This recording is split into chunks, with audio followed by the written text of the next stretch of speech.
சொன்னாரு, நீ 3 தடவை சேவலுக்கு மருந்தளிப்ப. அவன் சொன்னா, நான் அதெல்லாம் செய்ய மாட்டேன் ஆண்டவரே. நான் சொன்னார், மருந்தளிப்பா. அதே போல 3 தடவை அவன் மறுதளிச்சான். 3வது தடவை மறுதளிக்கும் பொழுது தேவன் சொன்ன வார்த்தை அவனுக்குள்ள வந்தது. அவன் அப்புறம் போய் மனம் கசந்து அழுதான். அந்த மனம் கசந்து அழுறது எது? நான் தேவன் சொன்ன வார்த்தை நிறைவேறிச்சு, நான் பாவி ஆண்டவரே. கர்த்தர் அதோட அவனுடைய வாழ்க்கையை மாத்திட்டார் பாருங்க. நம்மளுடைய குற்றங்களை குறைகளை உணர்ந்து ஆவியானவர் எல்லாருக்கும் உணர்த்துவார். பரிசுத்த ஆவியானவர் ஒருவரையும் நம்ம என்ன செஞ்சாலும் கரெக்ட் அப்படின்னு சொல்லிட்டு போறவர் அல்ல.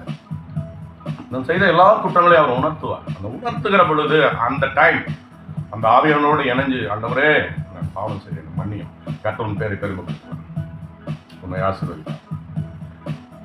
அதெல்லாம் ஒன்றும் இல்லை ஆண்டவரே, கொஞ்சம் பெண்டிங் ஆகும், அவ்வளோதான். அதுக்காக உன்னுடைய ஆசீர்வாதமோ உன்னை உயர்த்துவதிலேயோ தேவன் இவன் சரியில்லை போடா இல்லை, மறுபடியும் அவர் வருவார். உனக்காக நான் ரத்தத்தை சிந்திருக்கிறப்பா, உன்னை மீட்டுக் கொள்வதற்கு விளக்கிறையும் என்னுடைய பிளட்டு, என்னுடைய ரத்தம். ஆகவே ஆண்டவருக்கு பிரியமான சகோதரனை சகோதரியே, இந்த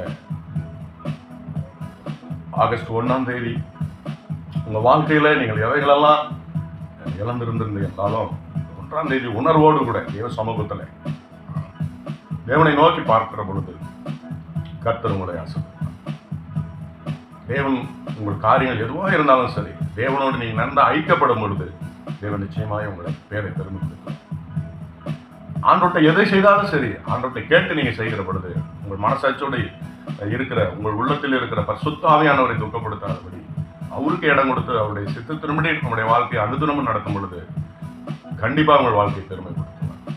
கர்த்தர் உங்களை ஆசீர்வதிப்பார். நான் உங்களுக்கு அச்சுபிக்கிறேன். பரிசுத்தமுள்ள நல்ல பிதாவே, இந்த நல்ல அருமையான வேலைக்காக நாங்கள் சுபிக்கிறோம்.